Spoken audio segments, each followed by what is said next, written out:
The United Stand pre-season tour sponsored by Manscaped. Discover the power of 3 with Manscaped's unique trimmers. Get the right tools for the job at manscaped.com. Manscaped, your body will thank you. But let's get into the latest breaking transfer news, and it's all about Harry Kane again. Various sources, most of them UK journalists, talking about this, and the crux of the matter is this: Harry Kane is up for sale by Spurs. I've got a video coming up on That's Football a little bit later. He's up for sale by Spurs. This is a decision that Spurs have taken. Obviously, they want to make some money instead of losing him for free. And therefore, there are a few journalists, Manchester Evening News, Guardian, Telegraph, a few outlets saying, does this spark Manchester United's interest? Some of them saying it does. Some of them saying it remains to be seen whether it does. Some of them even saying finding the £100 million won't be a problem. To which I say, told you so. There's a lot of I told you so going on in this transfer window. Remember, for most of the summer, it's been about financial fair play and we can't afford it. It's nonsense. The money is there. It's always been there. It's about what United can get. So what's going on with Harry Kane? Well, this is probably from about the best source you can get. Morning to the United Stand legend. Is it Rasmus Week? Fingers crossed, says Ollie, who's been a member for 12 months. Love the content.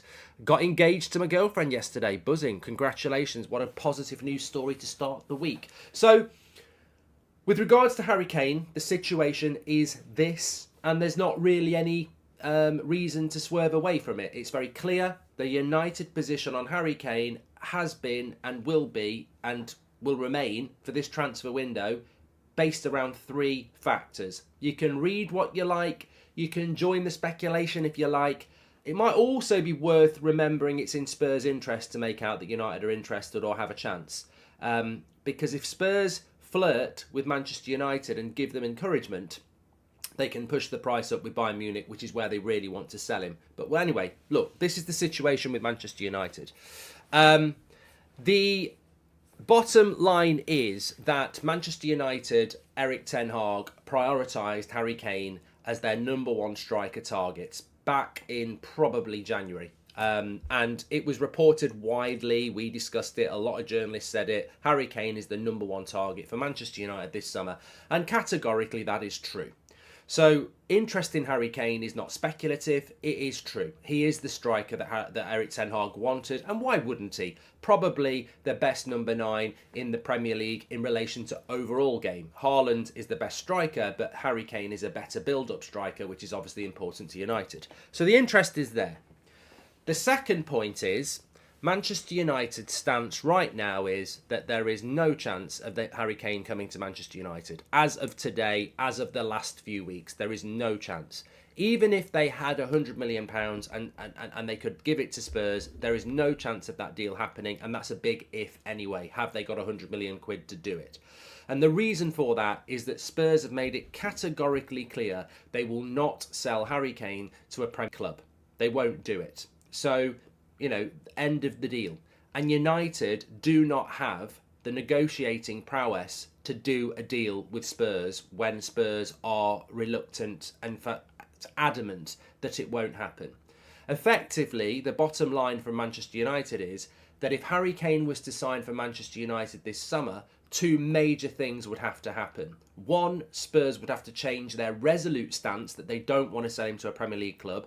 And 2, the Glazers would need to sell this club to Qatar very, very quickly to give United the financial power and negotiating power to go and get that deal done. And neither of those things are likely. Spurs are not going to back down and sell their best player to a rival. And Manchester United will still be owned by the Glazers at the end of this transfer window.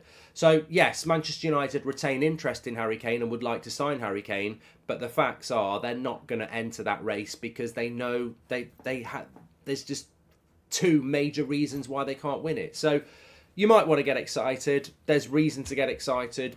Erik ten Hag would love to buy Harry Kane. I think it would be separate to Rasmus Hojlund as well. I think this would be Kane and Hojlund, if I'm being honest, because the Hojlund deal has been worked on since May. So, and at that time, United still thought they had a chance of Kane. So it doesn't impact on Hojlund. It's not Hojlund or Kane. But United ain't going to get back in this deal unless something miraculous happens and the stance of a very good source when I spoke to them this morning was that no, nothing has changed. Kane won't happen because it actually makes sense, says David Watson. And what you've also got to remember as well, let me just read this from Joshua Bowwater, the legend of the chat. He says, we should be getting both, but saw a good debate about whether people would rather establish quality in Kane for 100 for potential and longevity in Hojlund for roughly half the price. Thoughts? Well, we can do a poll on that, Joshua. It's a great point. Kane's age is a real concern for me. No resale value, and how do you build around an ageing striker? No doubt of his quality, but a younger striker is a must, says Ben. This transfer will drag on. Don't do it. I can imagine we will lose to Bayern and then we're in trouble. We need Hojlund, says Klaus. Well, look, some people choose to believe you, some people don't. I've just told you what the I nearly said the official stance from United is. That'd be dangerous to say that, but I just told you what the stance is from a very good source. We're not in for Kane. We can't. We won't deal with the Spurs. Spurs won't deal with us, and owned by the Glazers, we wouldn't ever get that deal done anyway. So Kane or Hojlund? I'm just putting in the poll now. Who would you prefer? Just prefer. Not about what's realistic. Who would you prefer? What I would also add about the Harry Kane thing, and I think it's really important here, is Spurs don't want to sell to Manchester United. I'll guarantee you now, Spurs will hint that they do want to sell to Manchester United, because when Spurs decide to sell, it's about best value. If I'm Spurs and I know Kane wants to go to Bayern and I know that's the only place I can sell him, I am flirting with PSG, flirting with Chelsea, and I'm flirting with Manchester United. I'm not selling to Man United or Chelsea, but I'm encouraging a bid. I've got no intention of selling it. It's like selling your house, right? And somebody you hate wants to buy your house. Do you say, F off, you're not looking round it? Or you say, come round, have a look, put a bid in? Because if they put a bid in better than the person you're selling it to, you tell them and then hopefully get a little bit more money. So I think suddenly we will get some encouragement that Spurs would sell to us, that they won't. It's just about driving the price up for Bayern Munich. So look, I have to say, as much as I'd have preferred Osman, that's off the table. Harry Kane at Manchester United would be fantastic. His age was a concern for me, but look, if you had Kane and Hojlund, I think that would be perfect. Perfect.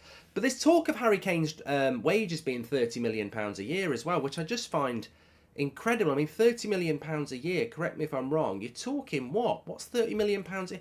I mean, he's not even, he'd be barely on 10 at Spurs. So look, I don't know. I think it's a big red herring that we're all being drawn into, because basically Spurs just want to get the price they can. Anyway, 62% have gone with Hojlund so far. What's the latest with Rasmus Hojlund? This is a news show, by the way. Get your questions in, of course. But we've spoken about Harry Kane for long enough. So with regards to Rasmus Hojlund, we did the video last night. A lot of UK press catching up with it this morning. Chris Wheeler in the Daily Mail saying that the Hojlund bid is expected from Manchester United, and it's expected that there will be a response from Atalanta early this week. Of course, you have to acknowledge that a bid can get rejected, but an official bid from Manchester United normally means there's been discussions around, what would be required, and it normally means it'll get accepted. As I said last night, Rasmus Hojlund wants to come to United. Manchester United are in the driving seat here. And I think PSG would, it would be a major shock if PSG somehow positioned themselves and won this, because, United would have to drop the ball a lot.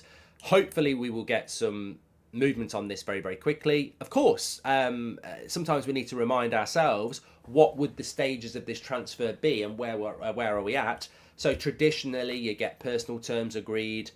Here we go. Official announcement from the club. That's how it normally works.